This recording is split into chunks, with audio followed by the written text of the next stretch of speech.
D'être avec nous ce soir. L'un des objectifs de cette allocution, c'était d'expliquer pour Emmanuel Macron ses propos sur l'envoi de troupes éventuelles un jour en Ukraine.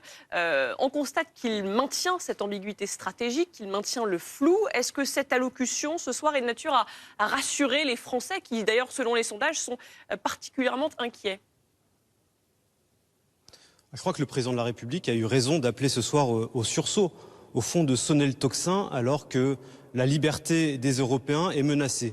Elle est menacée parce que si demain l'Ukraine venait à s'effondrer, alors nous avons la certitude, quasi la conviction, que Poutine ne s'arrêterait pas là et qu'il viendrait tester les frontières de l'Union européenne, les États baltes, la Pologne, la Roumanie, et que, au fond, la paix, la liberté et la prospérité telle que nous la connaissons en Europe depuis maintenant un certain nombre d'années, ne serait plus garantie. Et aujourd'hui, nous voyons bien que nous ne vivons plus tout à fait en paix en Europe. Il y a la guerre physique qui est en Ukraine, certes elle n'est pas dans nos rues, mais nous vivons en France un certain nombre de déstabilisations, les menaces cyber, les déstabilisations informationnelles. Le ministre des Affaires étrangères, Stéphane Séjourné, a mis à jour une grande manœuvre de déstabilisation avec ses homologues allemands et polonais. Et donc nous voyons bien que la situation dans laquelle se trouve notre pays et les pays européens exige, je crois, du président de la République et d'ailleurs de l'ensemble des responsables européens de dire quelle est la réalité de la situation sécuritaire en Europe. Pierre-Alexandre Anglade, un récent sondage est là pour BFM TV expliquait que 57% des Français, donc près de 6 Français sur 10, étaient en désaccord avec les récentes déclarations du président de la République sur la possibilité d'envoyer des troupes au sol. Est-ce qu'au fond, vous n'êtes pas en décalage avec une opinion française qui, pour reprendre l'expression tristement célèbre, n'est pas prête à mourir pour le Donbass ? Mais personne ne demande à qui que ce soit de mourir pour le Donbass.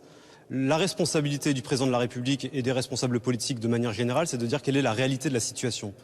Et la réalité de la situation, c'est que beaucoup pensaient que la Russie n'en avait pas sous le pied et que nous voyons bien que sur le terrain, l'armée russe reprend l'offensive, qu'elle se met à regagner des positions là où beaucoup pensaient qu'elle allait s'effondrer. La réalité, c'est aussi qu'il y a un durcissement du régime du Kremlin qui se met à assassiner ses opposants, qui se met à chercher à déstabiliser un certain nombre de nos démocraties. Et donc il faut avoir la lucidité et je crois au fond l'objectivité de dire quelle est la réalité de la situation en Europe, même si elle est difficile à entendre. Moi je préfère avoir un chef de l'État qui dit ce qu'est la situation plutôt que des responsables politiques qui cherchent à édulcorer la réalité des faits pour ne pas perdre des points dans les sondages. Et je crois que c'est la responsabilité du chef de l'État, qui est le chef des armées, de dire que notre pays est exposé aussi à un certain nombre de déstabilisations qui viennent de la Russie.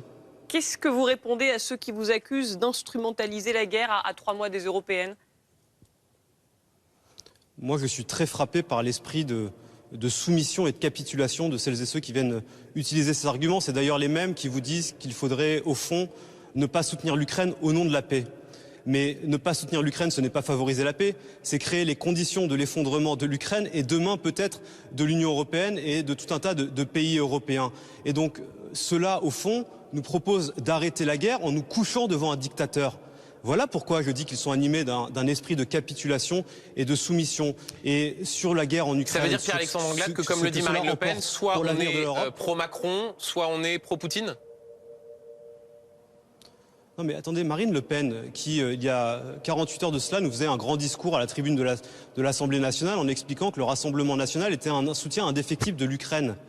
Mais si elle était un soutien indéfectible de l'Ukraine, alors elle devrait aller au bout de sa cohérence et voter l'accord de sécurité qui permet de venir justement en soutien de la résistance ukrainienne. Si elle était un vrai soutien indéfectible de l'Ukraine, pourquoi est-ce que ces eurodéputés, Jordan Bardella en tête, s'est opposé à tous les textes au niveau européen qui venaient soutenir financièrement, économiquement, de manière humanitaire et militaire la résistance ukrainienne? Et donc vous voyez bien que celles et ceux qui cherchent au fond à instrumentaliser le conflit en Ukraine, ce n'est pas la majorité ou le président de la République, c'est bien le Rassemblement national qui édulcore sa position devant vous à la télévision ou à la tribune de l'Assemblée nationale, mais qui dans les faits reste en soutien de la Russie. Et il y avait un débat cet après-midi sur une chaîne de télévision qui a été envoyé pour le Rassemblement national, Thierry Mariani, qui est au fond le petit stagiaire du Kremlin en Europe. Et donc vous voyez bien où sont les allégeances du Rassemblement national et de Marine Le Pen. S'ils étaient sincères sur l'Ukraine, ils auraient voté l'accord de sécurité à l'Assemblée nationale, ils ne l'ont pas fait.